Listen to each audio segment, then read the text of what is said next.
Welcome to the Passive Mobile Home Park Investing Podcast with your host, Andrew Keel. This is the podcast where you can get the education you need to invest 100% passively in the highly profitable niche of mobile home parks. Welcome to the Passive Mobile Home Park Investing Podcast. This is your host, Andrew Keel. And today we have Walter Johnson, founder of Sonos Capital, on the show. Yes. Before we dive in, I want to ask you a real quick favor. Would you mind taking an extra 30 seconds to head over to wherever you listen to this and rate this podcast for me? This helps us get more listeners, and it means the absolute world to me. So thanks for making my day with that review of the show. All right, let's dive in. Walter Johnson is the founder of Sonos Capital, a real estate investment firm that provides opportunities for individuals to invest in mobile home parks across the country. Walter has a background in finance, starting his career as a mortgage banker with Security Mortgage Corporation back in 2004. Based in Phoenix, Arizona, Sonos Capital was started in 2016, and Walter has grown into being a current board member on the Manufactured Housing Association in the state of Arizona, and was also appointed by the mayor of Mesa, Arizona, to facilitate more affordable housing in the area. Walter, welcome to the show. Thank you. Yeah, thank you. Good to be here. Yeah, excited to get to know you. You know, again, we met on LinkedIn. I love your content, love what you put out there. I have to ask, are you like in a boat right now in a marina? Yeah, but yes. That's so awesome. Yeah, that's like the ultimate flex, right? Like, hey, I'm tuning in from a yacht. Kind of, right. I don't know if that's a good thing or bad thing. Well, for those of us on YouTube watching, you know, this is such an amazing view. I think this is probably this tops all of my other backgrounds. I didn't know if it was one of those like fake ones that's like the AI background that's like, hey, I'm No. No, I've been here for the last few days. So That's so awesome. That's super cool. Walter, would you mind, sharing your story and telling us a little bit about how you got into ultimately investing into mobile home parks? Sure. Yeah. So a little bit about my story. So Security Mortgage was 2004, but it started, I would say, a little bit before that, a few years before that, with another company. And I'll explain that and how my drive develop over the years. So I had a mentor. This is actually a great story. I had a mentor in Southern California named Ed Garcia, and he taught me a lot about real estate. And, sometimes, I wouldn't say bad things happen, but unfortunate things happen to you to where it catapults you in life. So I used to work at UPS. I hurt my back, and luckily I was on disability or so, and I found him while I was on disability. So I used to go to his office and just listen to him, because that's the only thing I could do. I couldn't work, and he owned strip malls, shopping malls. He was a big time player. So I got a lot of information from Ed. And I went to visit my cousin in Arizona. Now, this is April of 2001. I seen how cheap the real estate was. I mean, it was. I think you could have bought like a brand new Ford Mustang was more expensive than a house, right, in Arizona back at that time. Right? Wow. Yeah, it was amazing. You used to see billboards. It was like brand new homes for they were out the outskirts of Phoenix, but you see brand new homes starting at $35,000. It was an amazing time. And so I went to visit my cousin on a Friday, and then I hung out with him for that till Monday. And then 2 days later, went back home, Southern California, packed all my bags and moved to Arizona. And I said a prayer, got in that Mustang with $1,000 to my name, and just kind of made it happen. Right. Yeah. Wow. And so that's how I started. And then how I got into mortgage broker, or, loan officer.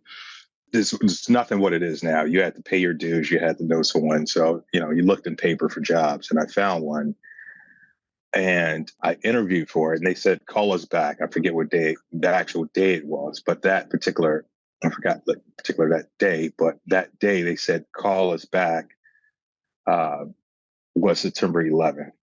Right. Oh, wow. So, yeah. So I seen the, like a lot of us did, we actually seen the unfortunate Twin Towers go down. So I seen that, and I was actually supposed to call him back, in a few hours at 11 a.m. And I was like, I don't think I have a job. Like, who knows what's going on with the world?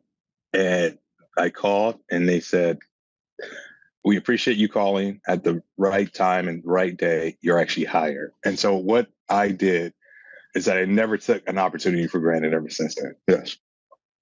Just And for calling at that time, they were like, "Hey, this guy follows through. We're gonna yep, hire him." yep. Wow. Yeah, it was life changing. And that's actually how I got into finance. That is such an awesome story. It's like what Yeah. Charlie Munger says, one of his things. He's like, "Hey, how to like fail at life, right?" He's like, invert, Mhm. always invert. Don't be reliable, right? But Yeah. like, Mhm. if you can be reliable, like, who doesn't want to work with someone that's reliable? That's so cool. Yeah, So you were especially on that day. yeah. I Yeah. mean, what a crazy day! It had to be super Yeah. hectic. So you were Mhm. working at UPS in California, got Yes. a back injury, were on disability, found a Mhm. mentor, Ed Garcia, learned about real estate, and this was not mobile home parks. That was just strictly Single family homes okay, single and apartment family, buildings. Yes. okay, and apartment buildings. And then you moved to Arizona, got into, mortgage banking, Mhm. and that was what year? So that was September 2001 when I got my job. 2001. And then how long did And you work there? for a couple years, 2 years, no, Okay. 2.5 years. Okay. Gotcha. I mean, that was before the bubble, right? So like that was probably a good time to be a mortgage banker. Yeah, who knew, right? Who knew? Yes. Yeah. We were actually the first people to do, remember Lending Tree, that huge company now? Yeah. So they were just starting off. So we actually were the first company in Arizona to actually do Lending Tree leads. So Wow. imagine that. Yeah. Yeah. Yeah. Wow. Yeah. Yeah, that's crazy. In college, this was 2007, 2008. Yeah. I had an internship at Merrill Lynch, and one of the Mhm. FAs there, was like, "Hey, if you want to make a lot of money, you need to go be a mortgage banker. Like that's where you could really crank it. You're going to work crazy hours and you're going to hustle, Yeah. but that's where you could really crush it." But obviously that was right before the bubble popped and the housing, Mhm. crisis in 2008, 2009, 2010. Yeah. But wow, super cool. And then, tell us, Walter, how did you get to mobile home parks? Like where did that come Yeah. from? Yes. So my first investment property was a city called Avondale. It was actually a single family home built by I believe it's National DR Horton. It was off the lake. I paid $146,000 for that house. The girl I was dating, she was going to ASU. She gave me, like ASU, like grant money or something like that, or for money for books. And she says, "Walter, I believe in you." So she gave me $1,500 to actually put down on that house, a brand new house to get built. And of course, I paid her back, but I'll just never forget that. So I drove by that house probably every week when it was a plot of dirt, when it was framed, throughout the stages. I went by that place every Saturday after work because I worked on weekends because I just wanted to work, right? Because I see my dream actually happening. And so I closed on that, I would say about 8 or 9 months later. And yeah, that was 2002. And then I bought my first fourplex, and then I bought a loft. So I had two rental properties before I bought a place for myself. So I was actually still living in an apartment building with no furniture. Yeah. And like literally no furniture. I think I had like a portable DVD player or something like that. And that's just how I entertained myself. That's so good.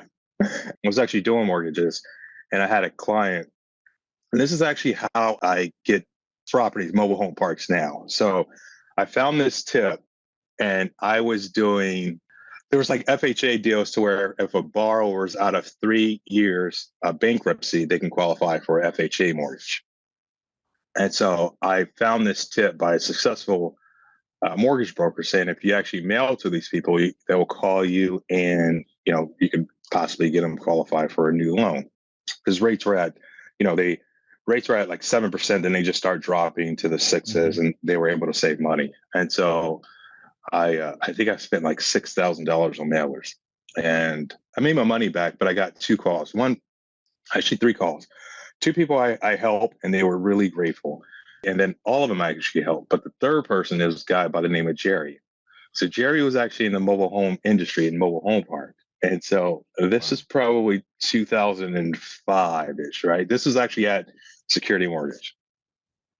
And he was so grateful that I was able to help him out. And this is back in the days to where we had fax machines. So how he communicated, he actually didn't call me. He faxed me and said, "Can you really help me? If you can, here's my phone number, Jerry 623, his phone number." So I called him back and I says, "Yes, I think I can help you." 100% helped him. I think he was like 5 years out of bankruptcy. He had a 710 FICO score. I mean, he was like a perfect candidate. So I saved him, I think it was like $600 or $700 a month. So in return, we just liked each other, and he was older. I think at the time he was like mid-60s. He's like, "Well, yeah, I like you, Walter." And he says, "Have you ever thought about investing in mobile home parks?" Well, at the time, I think I had maybe like a 2 dozen or so homes and apartments and land. And I said, "No, I'm good." I had all of the stuff that would impress people at a cocktail party. How about that, right? And I never looked at it until after the recession, 2000, I would say 12. I looked at one, and it was in Phoenix proper, and I didn't know anything about it. I really didn't know anything about them. But it was like $390,000, and it was grossing $45,000 a month. I didn't know how that worked. It seemed like a lot of money, so I said, "Let me actually start looking into this." So I just started studying them, and I really studied them to where I was actually comfortable. Now, what I did, and maybe each his own, but I called people and just got information. So the mentor that I had, Ed, he says, call people and get information about a property. Even if and he was going to be my of course, capital partner, but he says, even if we don't buy that property, you're actually going to learn a lot about that property, but contacting the owners and just finding out more information about the reason why they're going to sell, what the income is, what the expenses are, what the taxes are, how many, what's the vacancy. I got a lot of information by just doing it myself. So after the 3 years, I said, "Oh, well, remember how I actually got Jerry Rusco to our sent out mailers? Well, I did that to a mobile home park owners. And I kid you not. And I think I spent $1,200 and I flipped it, made 6 figures. Wow. Right. But then the next year, I bought it back and I was like, I can't believe I sold that, because I seen the mechanics. I knew about it. I've been studying it for years. And so I bought it back the next year for like $1 million more. Same property. And then same property. Yeah. It was almost the same exact year almost. I think I sold it October of, October 2017. And I bought it back like October 2018. Wow. Yeah. Same mobile home park, just same exact thing. Yep. paid more for it. Wow. Mhm. That's amazing. And that was your first park that you bought. And then That's how. From there, it was just the mailers that's how you're like getting new deals and are using your own capital to continue buying parks. And when did you decide to take on investors? Yes. So I started buying parks, and I actually double escrowed a few, but I talked to several owners about parks. So technically, if I double escrow them, so I would say technically I owned them, but technically I didn't. Like wholesaled them, assigned them? No, I closed escrow. I just sold them the same day. Gotcha. Okay. Yeah. Yeah. So when you buy it, but then you double close. Yeah. Gotcha. So I was using actually other people's capital as well. There was one in, I would say, the southwest of Arizona that I bought. And I seen this one actually online, and I called him, and he was actually selling it. He's had it for a long time. It was in his family, and he was older, so he loved to talk about parks and the history of parks. And he says, "Yeah, well, when we had them all, I think he only had about 7 or 8 of them or something." He says, "Yeah, well, we were making about $150,000 a month." And I'm like, "Whoa, right?" He caught my interest really fast, right? And so I learned a lot from him. And then, so it was my own capital, or no, not that one. It was actually someone else's capital, a mentor of mine here in Phoenix that I still talk to this day, named Brian. And then after that, then I started. I used my capital for a lot of projects, so apartment buildings, a lot of apartment buildings, and I didn't start attracting and taking in other people's capital until, say, after I sold that park, like 155 space park. I said I did really well, so let me do 10 of these. That was a mom and pop. The husband had health issues, and I did extremely well. And I said Was that I like would a like to double do it again. close situation, or did you like buy it and do value add stuff to it? Or Yeah, I bought it. Yeah, value okay. add. Yeah, so I learned a lot. So Jerry actually helped me out. He actually introduced me to a lot of connections in the mobile home park space. The mobile home park space is a small knit community, and I learned a lot. I got partners with Clayton Homes. He introduced me to. He introduced me to managers at other parks that let me know how parks are really ran. I was thinking, yeah, I'm gonna buy this manufactured home and make it nice, like I would live in it. And most of the time, it's just going overboard. Like, Yeah. I'm on a boat right now, so no pun intended. But so I don't have to do all that. Like I did 9-foot ceilings and recessed lightings and hardwood, you know, cabinets, and you don't have to do all that stuff, right? So there's like a middle ground. Totally. Yeah. Yeah, So that's how you got and educated mostly, was just talking to Jerry and just calling around. Like did you ever go to the boot camp, like the Frank and Dave boot camp or anything? Or I did that way after I bought a part. Yes, I did that way after, because I was actually looking at, I didn't know how parks really ran. Actually, that's how I got involved with the Manufactured Housing Association. I got there and I went there and I was like, how do I get a lease agreement? Like I had no idea, right? And they'll tease me today. They're like, Walter, when you walked in our office, you look like a deer in headlights. You look like you were so scared. wow. And so, yeah, and I learned a lot by really example. Frank and Dave are actually great, really great educators, but Yeah. a lot of, I would say 95% of the things I learned was based on real life experience. That's so cool. And what does your Yeah. portfolio look like now of mobile home parks? Yeah. So we're closing on a 102 space park. We're actually looking at and I'll just tell you, like, what we're looking at today. We put a contract on a 52 space park in Phoenix proper. We're looking at in negotiations with the 487 space park in Southern Arizona as well. So that's kind of what we have on our plate as of today. Gotcha. But you don't own anything right now that you're actively I managing. sold, yeah. Yeah. So I sold everything. The reason Okay. why I sold everything is actually I wanted to do what's called, a full cycle. And Yep. then I actually have experience to raise capital. So Gotcha. I think when we're dealing with investors and institutional investors, they'll ask me, "Hey, Walter, have you ever went full cycle?" Well, I don't. I want to be truthful and just, if I held on everything, I would say no. Mm-hmm. But I actually wanted to go full cycle. Gotcha. Gotcha. What do you think, from your time owning parks, was like Mhm. the toughest hurdle to overcome in your eyes? The tough was making actually a decision to buy a mobile home park. Yes. Yeah, it's weird. Like one of my mentors, Ryan Yes. Smith of Elevation Capital, he always tells the story how he bought this mobile home park Yes. in a town in Tennessee, and like he went up there for closing, and he actually like vomited. Like he was so nervous, like the day Hmm. of closing, that he was like, "What am I doing? I'm buying a trailer park," and it was Yeah. like so against the grain, so against the Yeah. usual thing that like I agree. That's it's like the decision to do what we do Right. is a tough part, right? Because like it seems way out for a lot of It people. does. Yeah. Yeah. I can see how somebody can bomb it. What I did was that I actually went out for a steak dinner and looked at a view and just calm my nerves down. I don't think I don't think if I would have done that, I would probably just be vomiting as well. So Yeah, yeah, yeah. because you're nervous, Yeah. right? Because you're signing on Hmm. a lot of debt. You're Yeah. taking a big risk. So Yeah. luckily it has played out well. But yeah, it's a nerve Yeah. wracking thing. So that's a good hurdle. Tell us Yeah. about like what you're doing. It looks like you have a lot of deals that you're looking at. And you have offers out on. Like, how are you guys Hmm. pivoting around higher interest rates? Like, what do those deals look like? That's a profound question. I would say higher interest rates necessarily don't matter. Hmm. And the reason why I say that is because if you actually find the right deal, and let's just say the interest rate is at 7.5, 8%.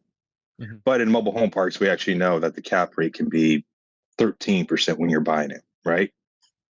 Well, that difference between the interest rate and the cap rate you get a great cash on cash return when you actually close on the property.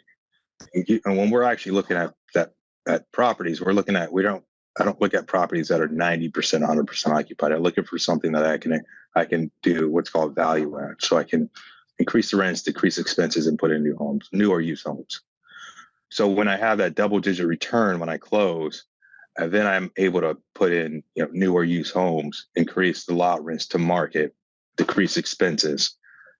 That's pretty much our strategy. Yes. Is buying value add stuff, infilling. 100%. You're not buying something stabilized in Phoenix proper. Mm-hmm. You're buying stuff that needs work. Yes, absolutely. Yes. Gotcha. Okay, cool. What mistakes have you made in mobile home park investing that A lot. you learned from? A lot. Don't ever think you know more than the manager. That's one. They're on the ground level every day. They actually deal with tenants. I would say, even though they may work for you, they have a lot of knowledge. They're day in and day out. Most likely they live on the property, and you can learn a lot by just sitting there and actually just working side by side with them. That's one. And respecting their position. So even though they work for you, they live at a mobile home park. I would say they offer a vast amount of knowledge. Totally. That's one. Two is that get to know vendors in the area as much as possible. So if you can sponsor a baseball team or a fair, county fair, and show up, because what usually happens is that when you're buying from mom and pop and it actually has high vacancies and you need to fill those spaces up and it actually has high expenses, most likely there's a reputation in that park. So my recommendation is actually go in the area, talk to people, talk to the local law enforcement, be friends with the organizations and neighborhoods around that park. That's good. Yeah, build the community. That's really that's a good idea. How about utility infrastructure? What are some things you've learned from dealing with these parks, which are typically built in the 1950s, 1960s, and have older infrastructure? Yeah, so I purchased parks that had private utilities, which is basically your own power company. You're just getting it from a source. I wouldn't necessarily say that's a bad idea because the park can actually still generate returns. Just know that you're actually going to have most likely going to have a huge utility bill in the winter or the summer. Prepare for that. And just beyond that, I don't think they're bad deals. I think, no park is actually perfect, right? But there's actually opportunity in those parks as well. Okay. And I would stay on it. I would say, spend a little bit more money. I'm pretty sure that, maybe your audience actually has come across, I would say, private utilities to where they have leach fields and you have to replace the sewers, or pump out the sewer system. I would say the pumps, just spend the extra few $100s from, let's say, a 2 horsepower to a 5 or 6 horsepower pump. And that actually decrease your expenses as well. What we did, we actually put a chemical, and I can't remember the name right now, but our maintenance guy just put that chemical down our sewers, so it dissolves the balloons or the diapers or the debris that actually goes in our sewer system. And he did that about 3 times a week. We didn't have any issues. Nice. Yeah, that's a good tip. Yeah, I'll have to and figure out what that is. Yeah, I'll email that over to you, the actual name. And I think it was. I think we bought it in 5 gallons or so, and the 5 gallons lasted for about a month or so, maybe 3 weeks. And I think it was maybe $100 or something like that, or $150. Wow! But it saved us. Yeah, I think we got our pumps pumped out one time, and I think we got a bill for like $2,500. But that $150 chemical, we never had that problem again. So we never had to pay that $2,500. Yeah, that's awesome. Yeah. Walter, if you were going to invest passively, into a syndication or an investment fund, passively into the mobile home park asset class, what are the most important things that you would look for? I would look for a track record. I would look for somebody that's actually has enthusiasm about the industry and not actually looking to just make money. I believe that when somebody's just making money and they experience a few hurdles, they actually tend to give up, because money's great, but passion actually goes further. And that's what I would look for. And I will actually look for someone that would educate me on the actual properties, or the properties, so I can get some experience. Gotcha. Yeah. And what would be the best way to do that? Like to vet that operator, to look at that track record. Like, would you just get on the phone with them, or is there other steps you Yeah, take? I would get on the phone with them. I would actually check their references. I would actually check, their past experience on projects. That's what I would do. Yes, and I would say, I actually have an investor that's going to come to a park that we're looking at. They're flying in, I think, on the 6th and 6th or 7th, and I'm going to actually take them to a park. And so when you're able to do that and show them this is what our parks look like, this is how they operate. I think a lot of actually people like to be hands-on. They like to see, feel, and touch. Yeah. Yeah. So I agree, and I know you post about this, on LinkedIn and some other areas. Is Yeah. Wall Street, right? It's like, you can't really touch it, right? Like, hey, you Right. bought this, you sold that, but mobile home parks and Right. real assets, you get that privilege, Right. right? You can touch it, you can see Right. it, and that makes it unique and pretty cool. Yeah. I would say invest socially. How about that?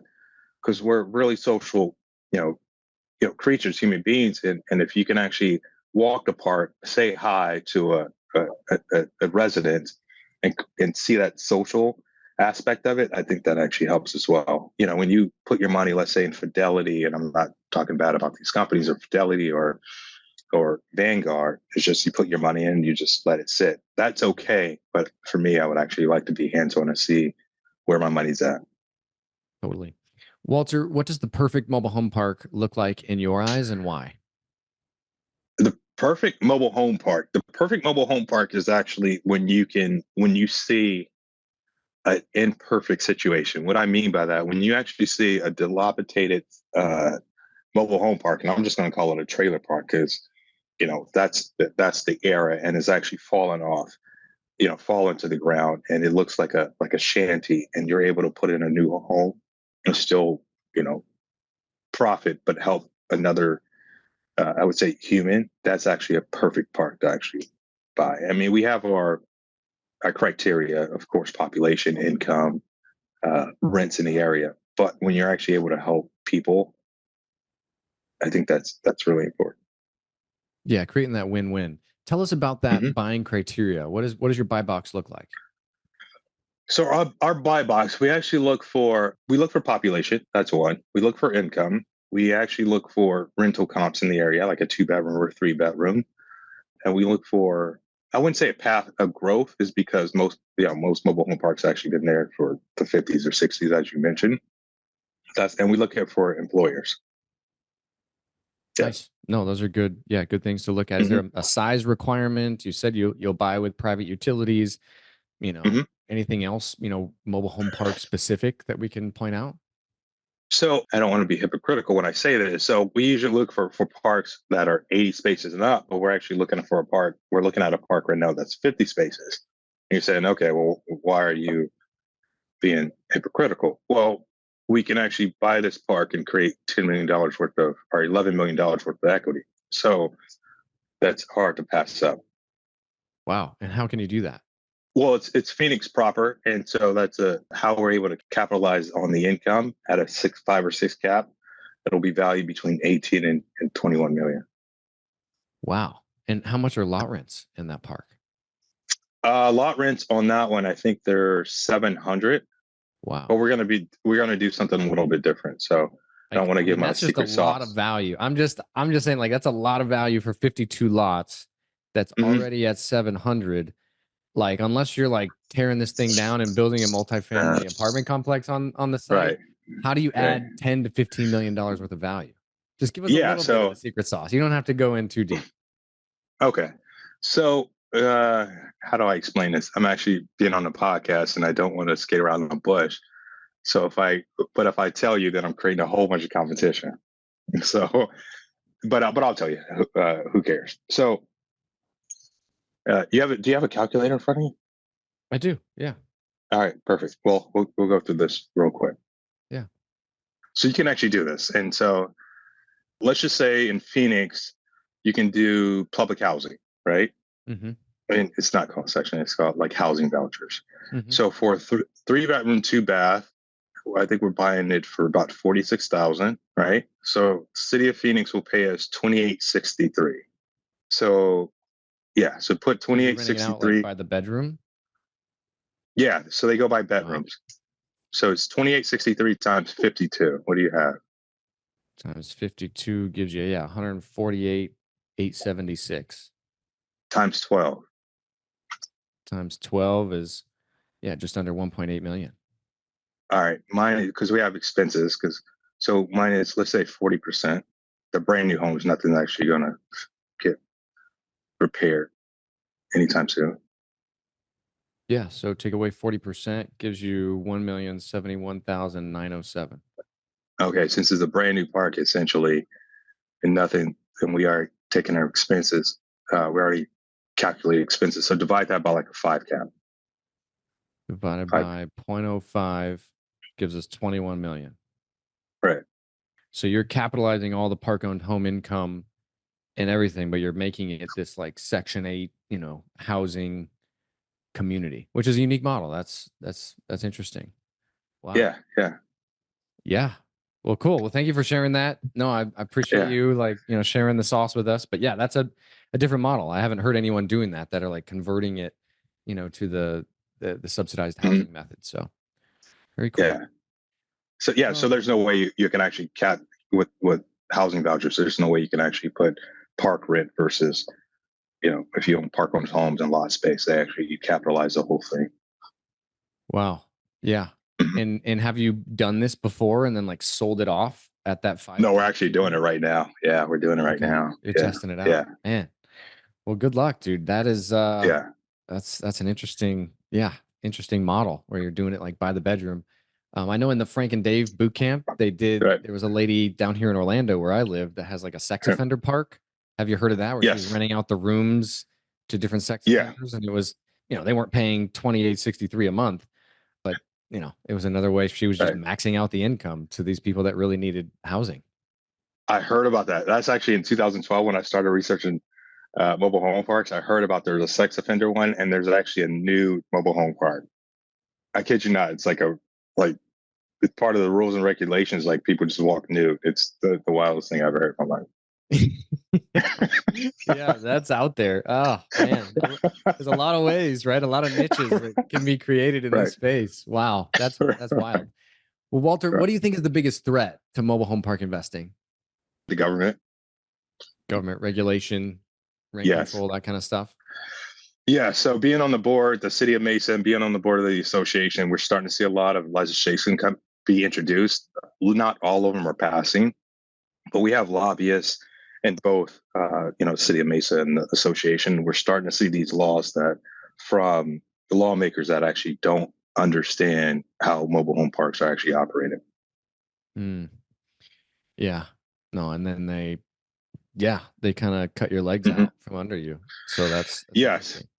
So yeah, how are Yes. you combating that? Because I mean, you're kind of teaming up with them, right, to offer a lot of affordable housing units. I mean, if you got 52 times 3, that's 156, units, right, bedrooms that you're able to rent out and add to, that area in Phoenix proper. Like how are they receiving that? Are they open to it, welcoming it?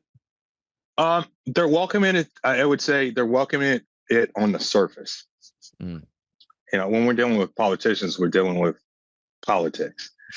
And, and so I don't think they're receiving it when they actually, they'll look at something and then just, yeah, we want affordable housing. But do I think they're actually maybe advocating for the true affordable housing? I would say no, Mm. Okay. Walter, thank you because so they don't make any much. money. They Yeah. don't make any money out of it, I'm sure. All right. And yeah, just with mobile home parks in general, there's just a lot of headwinds, right? From just Mhm. the cost to put a child through public school, right? It costs like approximately 12,000 a year, and Mhm. then the taxes on the Mhm. individual mobile homes are maybe $500. So yeah, I get Exactly. it. There's some financial, Right. disincentives there, and then uh, some other reasons, from new development, why it's hard to get, NIMBY and things like that, why it's hard to get a new park developed. So yeah, I totally get it. Walter, thank you so much for all these golden nuggets. If any of our listeners would like to get a hold of you, what would be the best way for them to do so? Yeah, so Walter at sonoscapital.com, WALTER at Sonos, SONOS, capital.com, or give me a call at my office, 480-674-2035. Awesome. That's the best way. Yeah. We'll put that in the show notes as well, so that's available for everybody. Before we log off, Walter, what's one more last bit of important advice you would give an interested passive mobile home park investor before we log off? Learn as much as you can about mobile home parks, and not necessarily as you want to invest as a passive investor, but really understand the actual opportunity it is in this actual space. So I don't think this space is going anywhere anytime soon. And I think a passive investor can actually have some tremendous financial opportunities in this space. Awesome. Well, thank you so much again for coming on the show, Walter. Yeah. Thank you. Have a good day. That's it for today, folks. Here's a quick reminder. Please leave a review if you got value out of this episode. Thank you all so much for tuning in. Hey, are you getting value out of this show? If so, would you mind please going over to iTunes and leaving the show a quick 5-star review? I have a goal of hitting over 100 5-star reviews by the end of 2021, and it would mean the absolute world to me if you could help contribute to that. Thanks ahead of time for making my day with your 5-star review of the show.